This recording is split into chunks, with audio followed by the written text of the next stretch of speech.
Eh ben, donc d'abord, je tiens à remercier le CCM de m'avoir donné l'occasion surtout de présenter d'abord. C'est un collègue, à part un collègue, c'est une amitié de 55 ans, depuis Tanger, depuis le lycée Batouta. On a fait des études ensemble à Paris, on est tous les deux des urbanistes. Et Mohamed Metassi, pour moi, c'est un des plus grands experts dans tout ce qui est, c'est-à-dire l'urbanisme médina, la médina, et surtout l'art des jardins. À part en tant qu'ingénieur culturel, son passage à l'Institut du monde arabe, lorsqu'il était directeur des actions culturelles pendant 32 ans, il a fait une grande carrière et surtout, grâce à lui, et aujourd'hui, on peut c'est-à-dire voir le travail qu'il a été fait, surtout dans tout ce qui est le registre des spectacles et surtout les musiques du monde, les musiques arabes, berbères, marocaines. Donc Metalsi, c'est un grand ingénieur culturel. Je suis fier de son amitié, surtout de son érudition. Et là, ce livre, ça tombe très très bien. C'est un livre sur Tanger. En tant que Tangérois, je suis donc fier de faire partie dimanche prochain, c'est-à-dire le 19, avec un autre collègue tangérois, Anouar Majid, qui est un grand ami de quartier et en même temps aussi un grand intellectuel. Donc on va être trois Tangérois discutant sur notre ville Tanger. C'est vrai que c'est un livre qui traite de ce Tanger mythique, de ce Tanger cosmopolite. Moi, je parlerai plutôt aujourd'hui d'un Tanger transnational.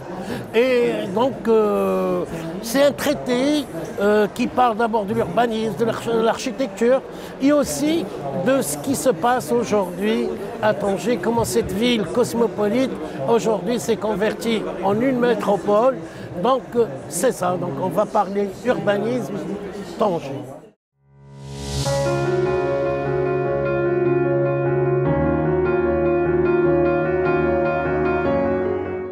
Malheureusement, moi j'ai un texte qui est très critique avec ce qui s'est passé pendant ces 60 ans. Même Metalsi aussi, dans ce livre, il parle parfois de ce qu'on appelle un urbanisme sans architecture, un urbanisme sans urbanité. Malheureusement, il y a eu un gâchis urbain pendant ces 60 ans d'indépendance. En tant qu'intellectuel engagé, je dois reconnaître que malheureusement, cet urbanisme qu'a laissé la France, qu'a laissé l'Espagne, il a été dénaturé. Et là, aujourd'hui, on assiste, c'est-à-dire à un urbanisme sans urbanité, sans architecture. La preuve à Tanger, on assiste dernièrement, il y a des quartiers qui sont anarchiques. Là, il y a eu dernièrement un dossier qui a été édité par la Dépêche du Nord, fait par un organisme Synergia, où on voit cette banlieue tangéroise qui est vraiment, qui fait partie d'un urbanisme incontrôlé, où la spéculation foncière a fait un travail négatif et dommage qu'on n'a pas respecté, c'est-à-dire notre patrimoine. Mais moi-même, mon imaginaire actuel avec mon Tanger, ça n'a rien à voir avec celui d'aujourd'hui. On m'a amputé ma mémoire urbanistique et architecturelle. Je dois être franc, sincère, je suis un intellectuel engagé, critique, et chaque fois que je vois un monument qui a été démoli, pour moi c'est une mutilation, comme dernièrement, on a, c'est-à-dire démoli un travail fait par le plus grand architecte qu'a connu Tanger, c'était un Catalan qui était architecte municipal dans les années 40, qui avait lancé un plan d'urbanisme international, un concours pour la première fois, qui est Francisco Assis de la Villa de Val. Et donc son travail, Souk el Fham, il a été dernièrement démoli sans demander aux Tangérois leurs opinions. C'est ça ce qui est grave, moi je vois à Tanger. C'est qu'on ne nous a jamais demandé notre opinion. On ne nous a jamais, c'est-à-dire demandé est-ce que tel patrimoine il faut le garder ou pas. Et malheureusement, dans le nord du Maroc comme au Maroc, on voit qu'il n'y a pas un respect vis-à-vis du patrimoine occidental qui, d'après un prof belge qui s'appelle Marc Gosset. Il dit que les Marocains doivent assumer que c'est l'archi-métissage, donc l'architecture française et marocaine, l'architecture espagnole et marocaine, parce que les Français ou les Espagnols, ils ont respecté notre culture architectonique almohade et nasride. Les Français ont créé le néo-mauresque, les Espagnols ont créé ce qu'on appelle le néo-moudéjar al-Moudajjan. Et donc la Médina de Tétouan, il a été protégé par un daïr qui date de 1914, grâce à un peintre orientaliste, Mariano Bertucci, qui a ressuscité l'artisanat, le zélige, parce que notre artisanat était en extinction. Et c'est grâce à Dar Snaya qu'il a créé ce Mariano Bertucci. Aujourd'hui, les Tétouanais, ils ont un zélige spécial qui n'a rien à voir avec celui de Fès.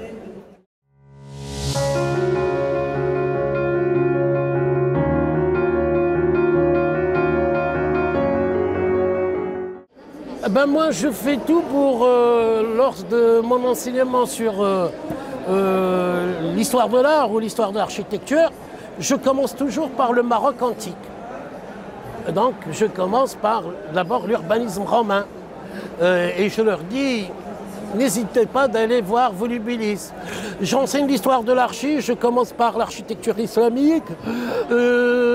J'essaie de leur dire qu'en Espagne, on a des monuments, qu'aujourd'hui l'Espagne est connue par la mosquée de Cordoue, par l'Alhambra qui est visitée par plus de 2 millions de visiteurs.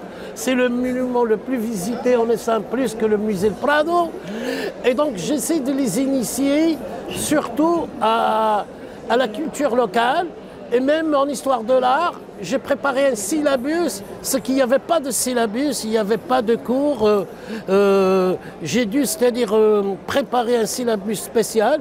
Et Dieu sait que mes étudiants s'intéressent énormément à notre culture, c'est-à-dire aux zéliges, à la géométrie. Donc j'essaie moi, c'est-à-dire qu'il y ait, c'est-à-dire cette présence, cette identité marocaine.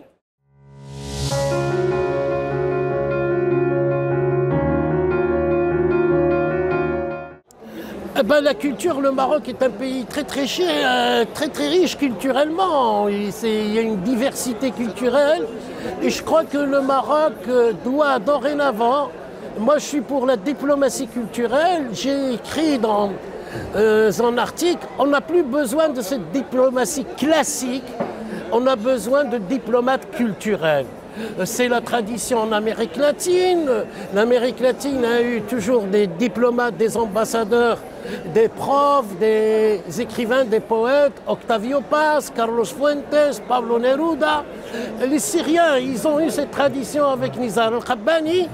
Et moi, je prône qu'au Maroc, dorénavant, c'est-à-dire il faut qu'il y ait des ambassadeurs, des ambassadrices, des gens très cultivés, avec une culture encyclopédique, qui sauront traiter avec les pays d'accueil. Par exemple l'Espagne, il y a un manque, on ne connaît pas très bien l'Espagne. Moi je suis un hispanisant, je suis un spécialiste, j'écris en Espagne, mais malheureusement on n'a pas de spécialiste sur l'Espagne ni sur l'Amérique latine.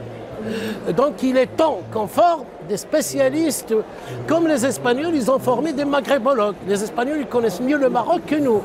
Et moi, je serais partisan de monter, par exemple, en Espagne, à Grenade. J'ai toujours demandé qu'il y ait un centre culturel marocain. Et le Maroc, aujourd'hui, il est connu par le foot, mais moi, je serais partisan, c'est bien le football. Mais moi, je serais partisan que le Maroc, c'est-à-dire monte des centres culturels. D'abord, il y a une population d'étudiants marocains qui veulent, c'est-à-dire avoir leur culture. Sur le plan musical, on a une grande richesse. Et donc, je suis partisan pour des ambassadeurs, mais qui vont pratiquer ce que j'appelle la diplomatie culturelle, et non pas la vieille diplomatie, les visas, machin, les conflits. Et je crois qu'avec l'Espagne, on peut s'entendre sur la culture, surtout que les Espagnols, et moi j'ai l'expérience, lorsque tu pratiques la pédagogie avec eux, et en plus, ils sont vous ne pouvez pas imaginer lorsqu'ils découvrent qu'ils sont originaires du Maroc, parce que sur le plan de l'ADN, ils essaient déjà l'hymne national actuel espagnol n'est qu'un prélude d'une nouba marocaine. L'hymne national. Et donc, voilà. Et donc, ce point-là, je voudrais, c'est-à-dire, pourquoi pas, des centres culturels. Un à Barcelone, un à Grenade et un autre à Madrid. Ah ben oui, j'arrête pas, je suis un addict de l'écriture, de la lecture, tout le temps en train d'écrire, à part j'enseigne, je donne, c'est-à-dire normalement 12 heures d'enseignement, ce que je veux pas, même si je suis directeur, je veux pas laisser l'enseignement, parce que je suis un enseignant par vocation, et ce contact avec mes étudiantes et mes étudiants est important pour moi, même sur le plan moral, sur tous les plans. Et j'écris, là maintenant, je viens juste de sortir un livre sur la ville espagnole de Tétouan, ce qu'on appelle la ville, fabrication d'une ville espagnole, El Ensanche, que je viens juste de présenter tout à l'heure avec l'université Mohammed V. Ce livre, il sera réédité. Il est en ce moment en traduction en français, et donc c'est le CCM qui va le publier. Donc je remercie le CCM d'avoir compté avec mon livre. Et ce livre, je vais le rééditer avec une école d'archi de Tolède. Donc c'est un livre qui commence à cartonner en Espagne, et je voudrais, c'est-à-dire qu'il cartonne au Maroc. Surtout c'est un livre qui parle de l'architecture de l'urbanisme à Tétouan, que l'historiographie arabe, marocaine et française n'a jamais étudié. Et donc il est temps, et moi je suis là pour offrir ce livre aux Marocains, et en même temps il sera traduit en arabe. Je viens juste de voir l'Institut luso-ibérique qui a accepté pour qu'il soit traduit en arabe, et ce sera un traducteur, Abdel Fattah Zine, qui s'est engagé à le traduire en arabe. Et je le fais pour le public, donc je veux partager mon savoir avec mon public marocain. Je suis fier d'être marocain, je suis fier d'être tangérois, je suis fier d'être transnational. Et mon écriture, tout ce qui est littérature, tout ça, ça rentre dans l'universel. Je suis un passionné de la littérature latino-américaine et d'un grand écrivain qui s'appelle Roberto Bolaño, Les détectives sauvages. J'arrête pas de lire en français, en arabe et en espagnol.